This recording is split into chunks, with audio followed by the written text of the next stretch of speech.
Welcome to Community at Home. Today's Monday, May the 18th. And I know a lot of times on Monday you may be thinking about your week and thinking about the start of the work week. But for those of us who are on church staff, Monday means not the day after Sunday, but Monday means Sunday's coming. And there's all kind of things to get ready for the next weekend. And I know at this particular point in time, we are all incredibly frustrated about the inability for us to be able to meet together for church and to come together and worship and pray together and see each other and have God's written word taught to us so that we can be comforted by it or convicted by it and encouraged by the fellowship that we have. And so I know that you're frustrated, and I just want to let you just kind of remind you of something. I have several things, but the first thing I'd like for you to remind you of is you may be frustrated, but you're not more frustrated than I am. So please know that. And know that I wish we could have had church this past week. I'm hoping we can have church this coming Sunday. But we don't know. We don't know when we're going to be able to do that. And again, I know you're frustrated. I'm frustrated. But I want to give you a little bit of perspective as well, as I give myself some perspective.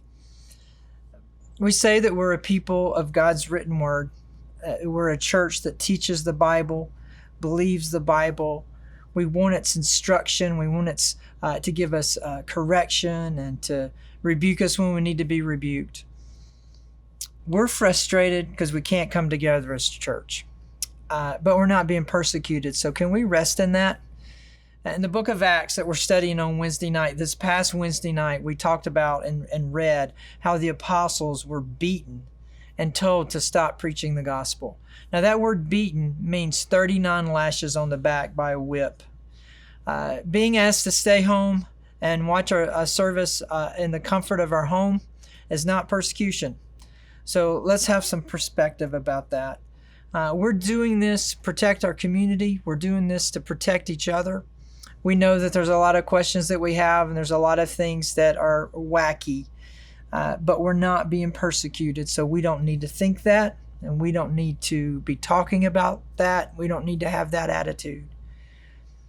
When I have a peace from God that it's time for us to open the doors, and we can do so in a safe way, in a manner that glorifies Him, in a manner that is reflective of the community that we live in, then that's what we're going to do.